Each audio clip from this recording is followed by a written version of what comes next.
Welcome to the Productivity Show podcast, where we believe you can get the important things done without having to sacrifice your health, family, and things that matter to you. My name is Tan. I'm the founder and CEO of Agent Efficiency, where we help people become more productive at work and in life. And today I'm joined by my co-host, Brooks Duncan. How are you today, Brooks?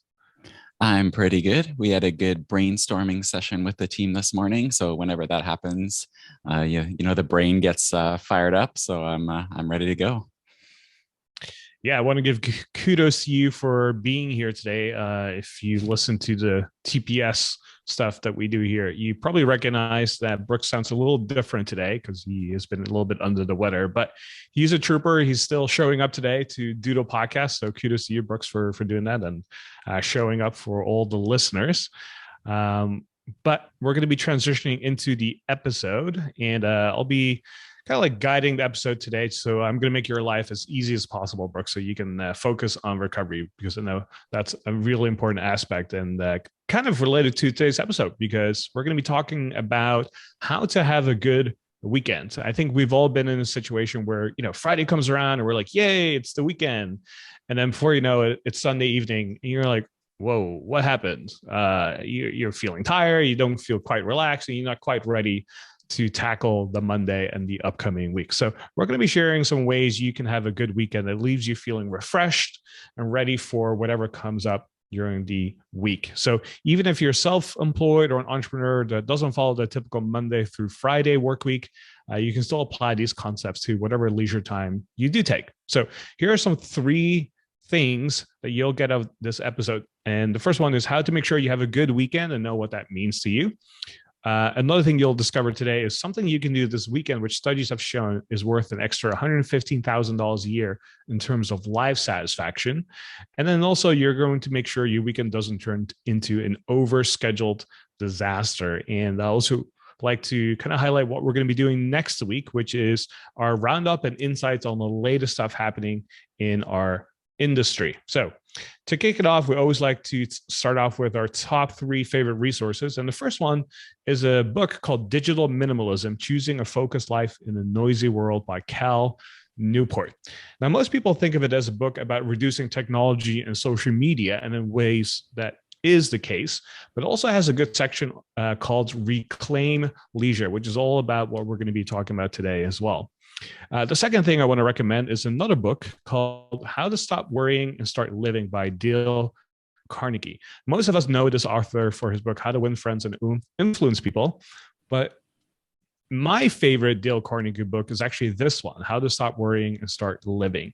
And so if you find someone that is overly stressed most of the time, this is a book that is going to be really helpful and impactful for them. So this is a great gift to give someone as well, because this is a book that someone gave to me. So I'm very grateful for that fact. And so it's an easy, digestible book on tools and things you can do to worry less and start living more. And the third resource I want to recommend to you is called Rev Call Recorder. It's an iOS app.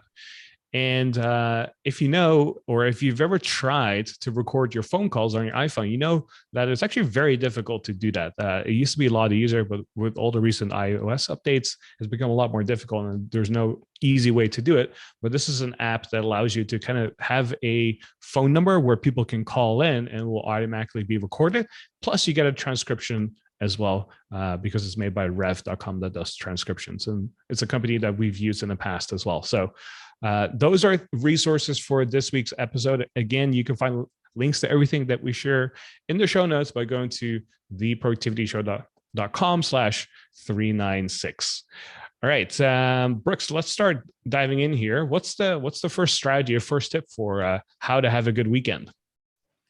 Yeah, well, tip number one is going to sound kind of funny, but it's to ask yourself, what would make for a good weekend? And it might sound weird, but if you think back to the weekends that you had, so I wasn't going to bring it up, but since you did, I did not have a good weekend.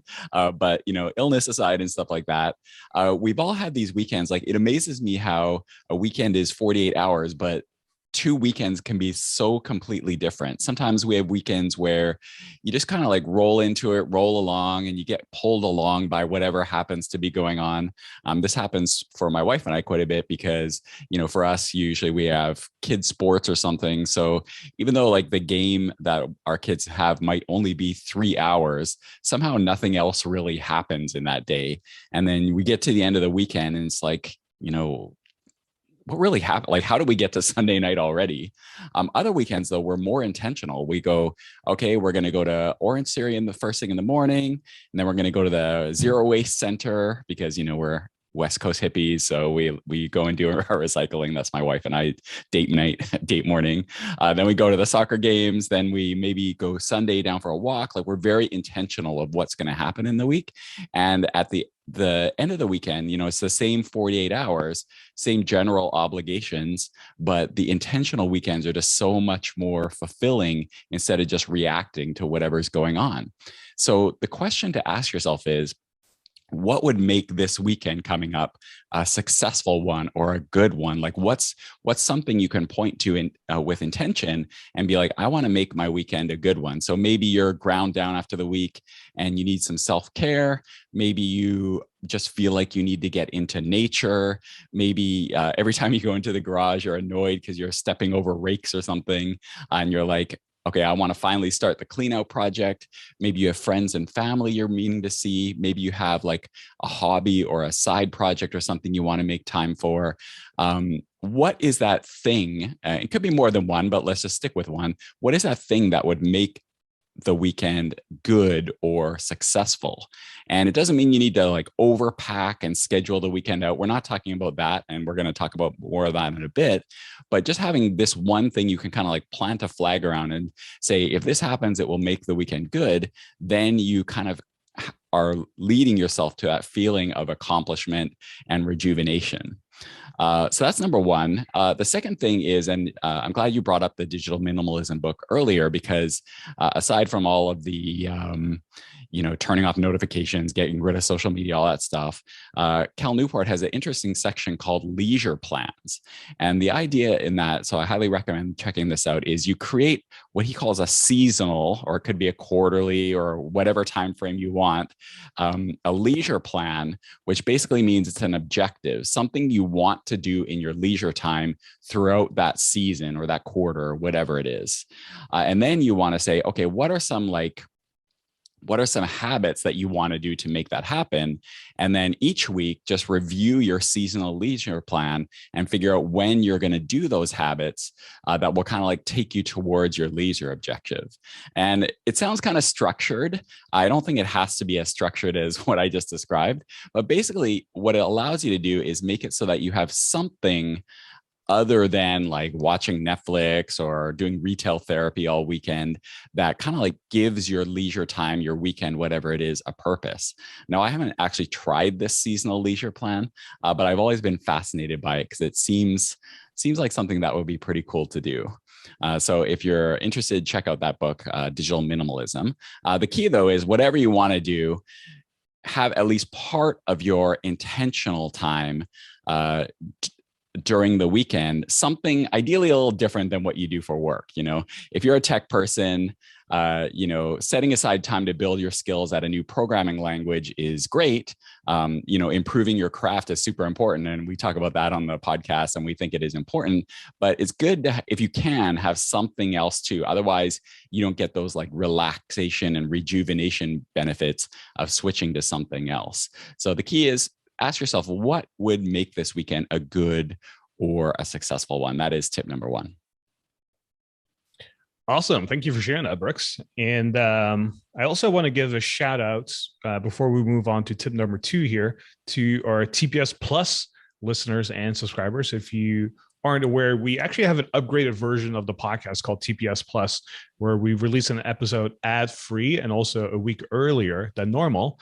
Plus, you get some bonus audio material from us that we haven't made public anywhere else. And also, if you subscribe to the annual plan, you actually get a t-shirt that says one tweak a week that has been really popular. So I want to give a shout out to everyone who is a TPS Plus subscriber. Thank you so much for supporting the Productivity Show. And if you are interested in supporting our show, the best way to do that is to go to theproductivityshow.com/plus, PLUS, and just sign up there. And that's the best way to support our show. So thank you so much for everyone who has done that so far. All right, let's move on to tip number 2 here, and that is to spend time with people you care about. Now, this sounds relatively simple, but this is something I can't highlight enough, because one of the things I've done over the last, I would say 3-4 years or so, I spent a heavy focus on building my friend group, my social network, getting to know people around town. And before I was like so intentional about this, I would say I probably spent most of my weekends kind of like with people I didn't really care so much about. Sometimes it would just be people that I barely knew. But if I contrast to what I do nowadays, where I spend time with people that I really like to spend time with, there's maybe less than, like, I would say 25 people around town that I really like to spend time with and that I could like call or text anytime and we could catch up. And every time I spend time with those people, I just feel so rejuvenated, whether it's from the conversations that we're having or just the life updates or just interesting ideas that we're sharing. Anytime I leave those conversations, I always feel so relaxed and excited about life. And so I'm sure you've been in a very similar situation before, where you're having a conversation, you're catching up with someone, and after that conversation, you just feel more energetic, right? Compared to some people where you're like, oh my gosh, maybe you're meeting the parents, right, of your spouse, and you go, oh, like, I don't, like, it's kind of an obligation, but you don't feel great about it. Like, that's not what we want at all. Imagine if every weekend was like that. That would be so draining, right? So we want the opposite. We want to spend time with people that we do care about. And maybe if it helps, like, create a list of people that you want to spend more time with and see what kind of difference it makes. Imagine doing that every single weekend, how much better your life quality will be. And this goes for all those people that consider themselves introverts as well. I'm actually introvert as well, I would say. If you look at my Myers-Briggs, I'm an ISFJ. So I'm pretty introverted, not as introverted as an INTJ, which I believe is the most introverted. However, I'm like the second most introverted. Yet I spend most of my time this weekend and other weekends spending time with people.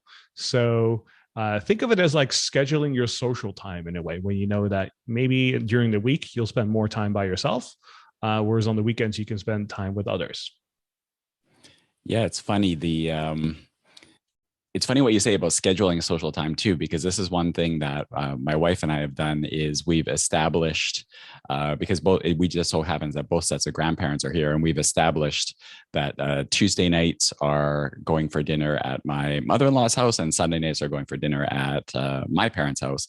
And this is something that, if nothing else happens during the weekend, and we do have other, social stuff going on, but if nothing else happens, we at least have those two things of just like getting out, interacting with others. Otherwise it's just ourselves.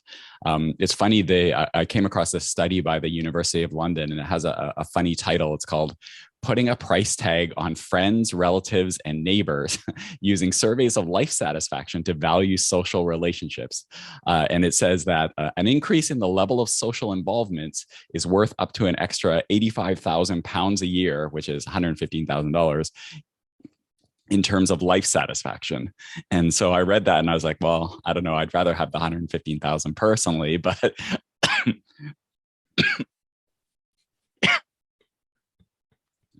it's interesting.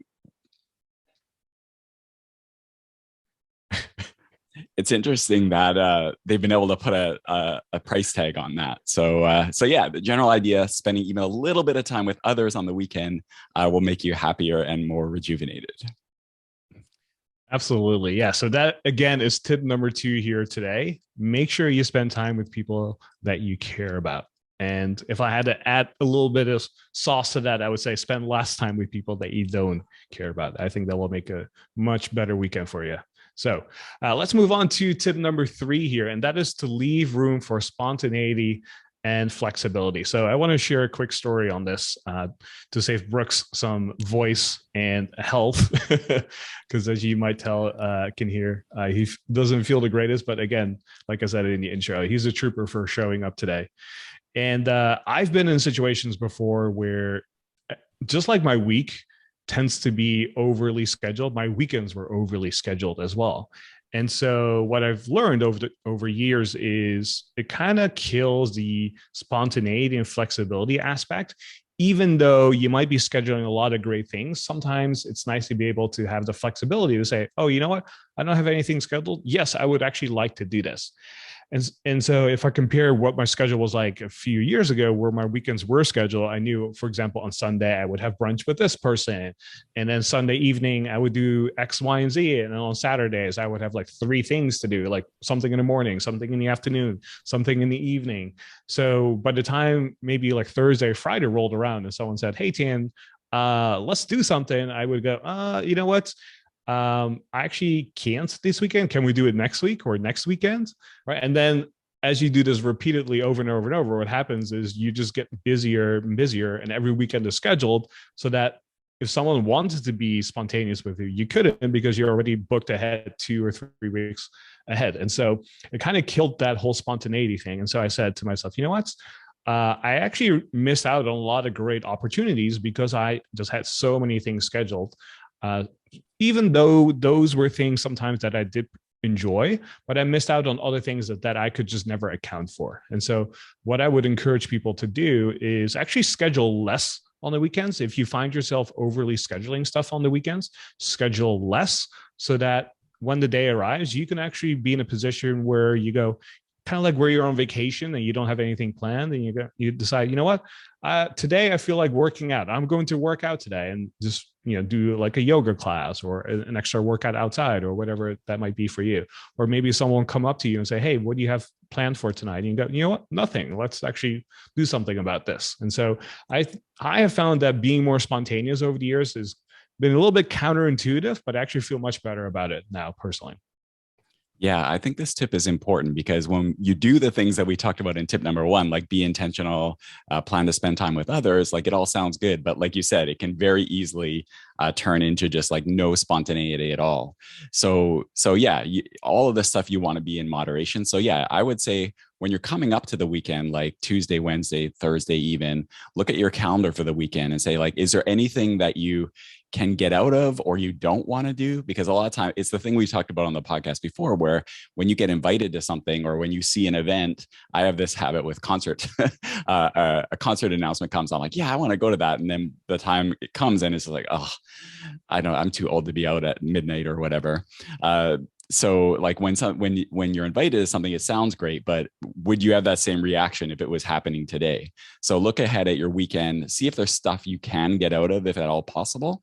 And once you've done this intention and sharing time with others thing that we talked about, like what does your weekend look like? Are you going to have enough flex time? If not, try to adjust before it's too late and you're having to like run from thing to thing. Like we always used to have my kids in lots of different events, and we'd even be doing things like we'd be driving from like a soccer game to a ball hockey game or something, and my poor son would be like changing out of his soccer jersey and putting on his hockey jersey in the car on the way from one thing to the other. And it just our weekends were just like super packed. So we made a decision, no, we're just gonna cut things back, be more flexible, and it's been much better. So highly recommend that.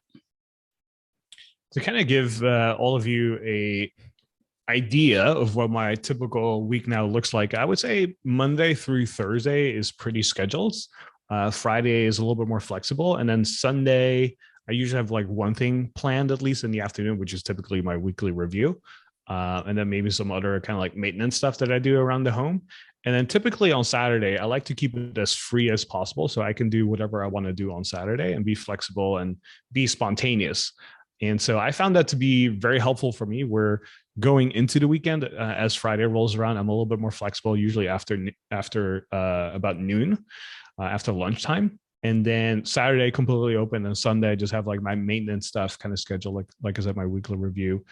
And so anytime something happens on Saturday, I can always go, yeah, I want to do that, or no, actually, I want to do something else.